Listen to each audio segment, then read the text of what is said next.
నమస్తే. Welcome to Dharmayuddham. నేను మీ జర్నలిస్ట్ సీతు. సూర్య నమస్కారాలు చేస్తే అంత పెద్ద నేరమా? సూర్య నమస్కారాలు చేయడమే అపరాధం అయిపోయినట్టు ఒక మౌలానా ఏపీ ముస్లిం ఫెడరేషన్‌కి సంబంధించిన ఇమామ్ ఒక మస్జిదే అమ్జదియాకి సంబంధించిన ఇమామ్ గారు ఒక ప్రెస్ నోట్‌ని విడుదల చేసిండ్రు. ప్రెస్ నోట్ అంటే సోషల్ మీడియాలో ఒక రకంగా దీని గురించి మాట్లాడుతూ ఫత్వా జారీ చేసినట్టు చేసిండ్రంట. అందులో మెయిన్‌గా ఏముంది అంటే ఏదైతే ఈరోజు all over world yoga day అనేసి ఏదైతే సెలబ్రేట్ చేసుకుంటున్నారో ఈవెన్ ముస్లిం కంట్రీస్‌లో కూడా సో వాళ్ళకి లేని అబ్జెక్షన్ ఇక్కడున్న సో కాల్డ్ ముస్లిం సోదరులకి అబ్జెక్షన్ అవుతుంది.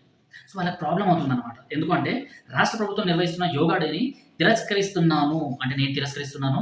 సో మీరు కూడా తిరస్కరించండి అనేసి ముస్లిం సమాజానికి ఈయన ఒక రకంగా ఫత్వా జారీ చేసినట్టు చెప్పేసిందన్నమాట సోషల్ మీడియాలో. ఆ! ముస్లింలందరూ తిరస్కరించండి. అందులోన పిల్లలు, స్టూడెంట్స్ మీ పాఠశాలల్లో లేకపోతే గవర్నమెంట్ ఎక్కడైతే పిలిచి ఈ యోగా డేని సెలబ్రేట్ చేస్తుందో సో అక్కడికి వెళ్ళి సూర్య నమస్కారాలు లాంటివి చేయకండి. ఇది మన ఖురాన్‌కి అగైన్స్ట్ అండ్ ఇవన్నీ మన మతాల్లో లేవు కాబట్టి సూర్యుడిని మొక్కడము ఇలాంటివన్నీ లేవు కాబట్టి ఇవి చేయకండి అనేసి. ఆ! ఇస్లామిక్ స్కూల్స్ పైన అంట ఏపీ ప్రభుత్వం ఒత్తిడి తీసుకొస్తుందంట. ఒత్తిడి తీసుకొచ్చి ఈ సూర్య నమస్కారాలు చేసే విధంగా పిల్లల్ని మానసికంగా చిత్రవద చేస్తుంది అనేసి ఈయన సోషల్ మీడియాలో ఒక రకంగా రైట్ అప్ రాసుకొని ఒక రకంగా ఫత్వా జారీ చేసినట్టయితే వీళ్ళు చేసిండ్రు. సో ఒకసారి చూద్దాం మనం అసలు సూర్య నమస్కారాలు అంటే ఏంటి? ఈ యోగా అన్నది ఏంటి అనేసి. సో యోగా ఏదైతే ఇంటర్నేషనల్‌గా మన భారతదేశానికి సంబంధించిన యోగాకి ఖ్యాతి లభించిందో గల్ఫ్ కంట్రీస్ అంటే మీ ముస్లిం కంట్రీస్ కూడా యోగా డేని సెలబ్రేట్ చేసుకుంటారు. ఆల్ ఓవర్ వరల్డ్ దీన్ని గుర్తించి వరల్డ్ మొత్తం దీన్ని గుర్తించి యోగా డేని వాళ్ళ దేశాల్లో సెలబ్రేట్ చేస్తుంటారు.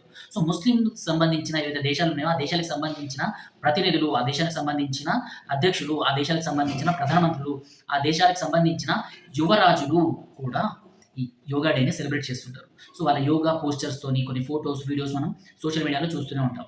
సో ఈరోజు ఏదైతే యోగా డేని సెలబ్రేట్ చేస్తున్నారో దాన్ని చేయకూడదు అనేసైతే ఈ ఫలానా మౌలానా ఫత్వా జారీ చేసిండు. సో ఏమనాలి వీళ్ళని అర్థం కావట్లేదు.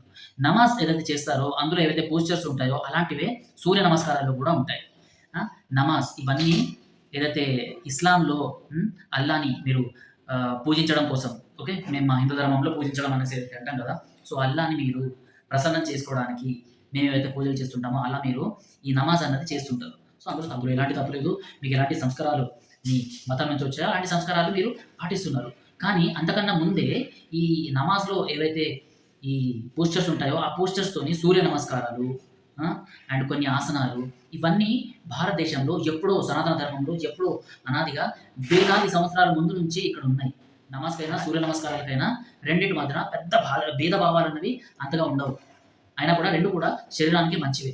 నువ్వు సూర్యుని పేరు తీసుకుంటున్నావా, అల్లా పేరు తీసుకుంటున్నావా ఏదైనా తీసుకోవచ్చు. సో మీరు ఇప్పుడు సూర్య నమస్కారాలు చేస్తున్నా కూడా అల్లా అనేసి స్మరించుకున్నా కూడా ప్రాబ్లమ్ లేదు. ఎందుకంటే అల్లా అంటే దేవుడు, మేము దేవుడు అనేసి దేవుడిని పిలుచుకుంటాము. సో అలాంటిది ప్రాబ్లమ్ లేదు అనేసి మూవ్ ఆన్ అయిపోవచ్చు. ఒక దేశంలో మనం ఉంటున్నాము. ఆ దేశానికి సంబంధించిన సంస్కృతి సంప్రదాయాలు అనేసి కొన్ని ఉంటాయి. వాటిని పాటిస్తూ మన మతాన్ని కూడా పాటించాలి. మన మతాన్ని కూడా మన మతంతో పాటు అవతల వాళ్ళ ధర్మాన్ని కూడా మనం గౌరవించాలి, రెస్పెక్ట్ చేయాలి అనేసి ఇవన్నీ మర్చిపోయి ఇలాంటి ఫత్వాలని జారీ చేసి మీరు సమాజానికి ఎలాంటి మెసేజ్ ఇస్తున్నారో నాకు అర్థం కావట్లేదు. అందులోన ఇంకొక పదాన్ని వీళ్ళు యూజ్ చేసి రాజ్యాంగంలో ఉందా?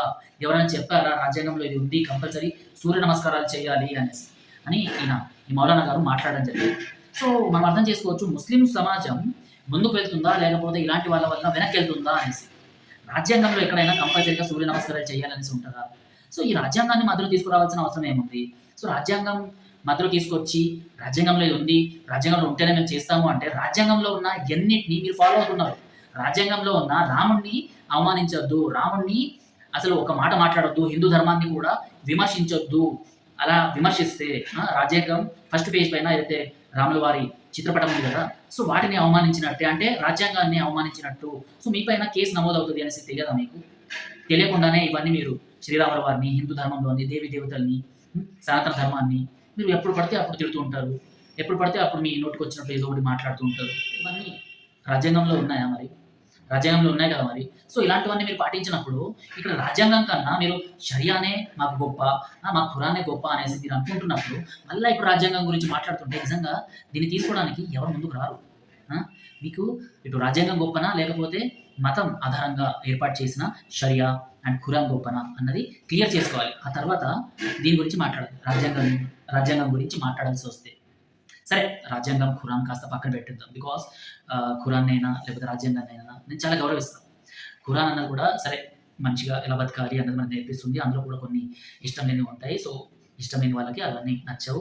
ఎలా అయితే మా ధర్మ గ్రంథాల్లో ఏవైతే ఉంటాయో అవి కొంతమందికి నచ్చవో, అలానే ఖురాన్‌లోని కూడా కొంతమందికి నచ్చకపోవచ్చు. బట్ అల్టిమేట్‌గా దేవుడి గ్రంథం అనేసి మీరేదైతే అంటారో దానిపైన మాకు విశ్వాసం ఉంది. కానీ ఇక్కడ సూర్య నమస్కారాలు చేయకండి అనేసి మీరు పిల్లల్ని ఉద్దేశించి స్టూడెంట్స్ పైన ఏపీ గవర్నమెంట్ లేకపోతే కేంద్ర ప్రభుత్వం ఇలాంటివన్నీ రుద్దుతుంది అనేసి మీరు ఏవైతే భావనలు ముస్లిం సోదరుల లోపలికి తీసుకెళ్తున్నారో దానివల్ల ఎన్ని ప్రాబ్లమ్స్ అవుతాయి. ఆ! ఈరోజు ఇంటర్నేషనల్ లెవెల్‌లో యోగా డేని సెలబ్రేట్ చేస్తున్నారు కానీ, భారతదేశంలోనే ముస్లింలు దీనికి సహకరించట్లేదు అనేసి ఒక న్యూస్ బయటికి వెళ్తే అదెలా ఉంటది?